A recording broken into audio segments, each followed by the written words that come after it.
Not everything is going to be hunky-dory in the next 20 years. Terceira Guerra Mundial à vista. Guarde água potável, baterias, um rádio e também uma lanterna. É isso que diz o chefe militar da OTAN ao admitir publicamente e abertamente, pela primeira vez, pelo menos do que eu me recordo, o chefe militar da OTAN admite um conflito aberto contra a Rússia. Já há algum tempo que alguns países vêm se preparando, vêm se armando, principalmente depois da invasão da Rússia em cima da Ucrânia, que vários países da Europa, o Japão, vêm se preparando para um conflito de escala global. Eu já fiz alguns vídeos aqui no canal sobre o aumento das tensões em Taiwan, o que na minha avaliação pode ser o estopim para a Terceira Guerra Mundial. Eu já venho falando sobre isso há algum tempo, e esse conflito com a Ucrânia que até agora não dá sinais de que vai terminar, uma guerra que está se arrastando muito mais do que a própria Rússia planejou e do que a OTAN esperava. Eu vou começar esse vídeo mostrando para vocês o vídeo que eu assisti do chefe militar da OTAN falando justamente essa frase com a qual eu iniciei o vídeo. Vamos lá. You need to have water, you need to have a radio on batteries, and you need to have a flashlight on batteries to make sure that you can survive the first 36 hours. Things like that. That's simple things. But it starts there. The realization that not everything is plannable, not everything is going to be hunky-dory in the next 20 years. I'm not saying it is going wrong tomorrow, but we have to realize it's not a given that we are in peace. And that's why we have the plans. That's why we are preparing for a conflict with Russia and the terror groups, if it comes to it, if they attack us. Pois muito bem, é o que ele diz. Para sobreviver às primeiras 36 horas de conflito, você precisa de água, de rádio e de lanterna. É de fato uma afirmação muito assustadora. Ele coloca que seria o enfrentamento, que a OTAN está se preparando para o enfrentamento contra a Rússia e contra grupos terroristas. Eu acho que isso, sem dúvida nenhuma, é reflexo do aumento das tensões no Oriente Médio. Os Estados Unidos já foram abertamente atacados, né? Americanos já morreram, navios americanos já foram atacados. Os Estados Unidos têm dado demonstrações de que vai mais uma vez reforçar a sua presença no Oriente Médio. Vamos falar sobre tudo isso, sobre as repercussões dessa afirmação do chefe militar da OTAN, logo depois que você clicar no sininho para receber as notificações, que você se inscrever no canal, deixar o seu like para fortalecer o trabalho desse canal, e também, claro, lembrar que eu sou pré-candidato a prefeito da cidade de São Paulo. Se você quiser contribuir com essa guerra para a gente impedir que o PSOL invada a cidade de São Paulo, que traga para São Paulo a pior administração do país, que é da cidade de Belém, única cidade administrada pelo PSOL, que eu vá até o seu bairro com o projeto Muda São Paulo, é só você se cadastrar no link que vai estar aí na descrição. Pois muito bem, né?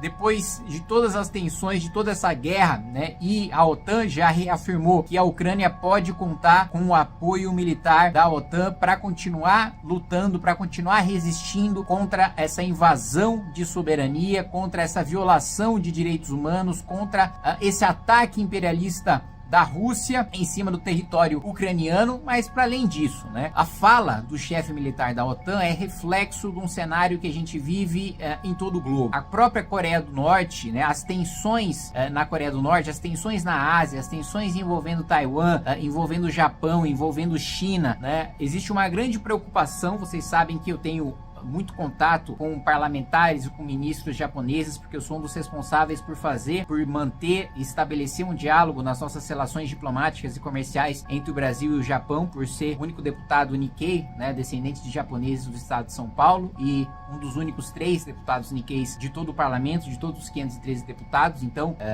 são comuns meus contatos. Eu até mostro aí registro para vocês com autoridades, governadores, deputados, ministros de estado do Japão, e essa é uma preocupação que eu trouxe para vocês desde a minha primeira missão oficial ao Japão em 2019, em que já lá nós tivemos uma reunião, salvo engano foi no próprio Ministério da Defesa, em que eles demonstraram a preocupação deles em relação à escalada da tensão em Taiwan, né? Taiwan é considerada aí a última fronteira de defesa do Japão contra a China, né? O Japão, eu não tinha ideia disso antes de estar presente, de conversar com autoridades japonesas, mas o Japão tem uma preocupação gigantesca de ser invadido pela China. China. Para mim, isso era uma coisa que nem passava pela minha cabeça, a China invadir o Japão, mas é uma preocupação muito forte dos japoneses. Vários exercícios militares de 2019 até aqui, até hoje, a China aumentou muito a pressão militar em cima de Taiwan, em cima do Japão. Todos os governantes e os ministros japoneses de relações diplomáticas, da defesa, o primeiro-ministro,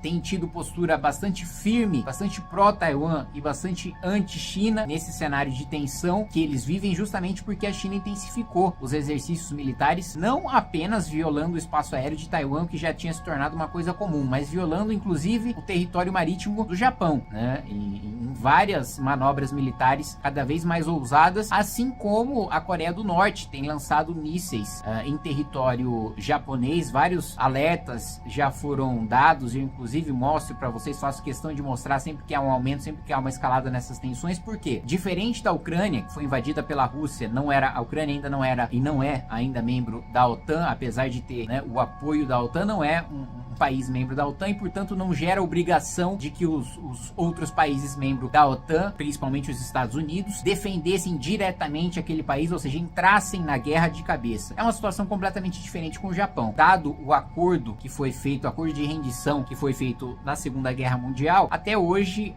resta claro que os Estados Unidos têm obrigação de ingressar numa guerra, de ingressar na defesa do Japão, caso haja alguma invasão contra o território japonês. E o próprio Japão tem uma discussão já praticamente pacificada sobre dobrar o percentual do PIB que eles investem em defesa, e há uma discussão que ainda gera polêmica, mas até onde eu acompanho, a maior parte da população japonesa apoia, que seria a primeira mudança na Constituição do Japão desde a Segunda Guerra, que é acabar com essa limitação que ainda existe hoje de que o Japão não pode ter forças armadas. O Japão possui forças de autodefesa, que são forças militares, mas não são forças armadas, possuem limitações de armamento, limitações de contingente, por aí vai. E limitações essas que foram relativizadas quando o Japão estava em plena ascensão econômica, não estava gastando com defesa por proibição, né, à época principalmente por parte dos Estados Unidos, mas os países vencedores da Segunda Guerra de maneira geral, e os Estados Unidos, numa tentativa de fazer o Japão desacelerar um pouco os investimentos na parte comercial, de tecnologia e por aí vai, e reforçar os investimentos na área militar, afrouxou um pouco as restrições que o Japão tinha em investimento em forças armadas. Só que agora tem uma discussão completamente diferente para que haja essa mudança na Constituição e para que o Japão possa se armar. Paralelamente a isso, há o conflito entre a Rússia e a Ucrânia, que não dá sinais de que vai acabar, pelo contrário, dá sinais de que a Rússia vai cada vez mais agressivamente continuar na sua tentativa de derrotar com todas as suas forças a Ucrânia, e a OTAN sinalizando, por outro lado, que vai manter o apoio à Ucrânia, justamente por entender que caso a Rússia tenha sucesso nessa guerra, saia vitoriosa dessa guerra, ela vai ter mais confiança para invadir, para iniciar agressões contra outros países na Europa, especialmente no leste europeu. E claro, a gente não pode esquecer do conflito hoje que mais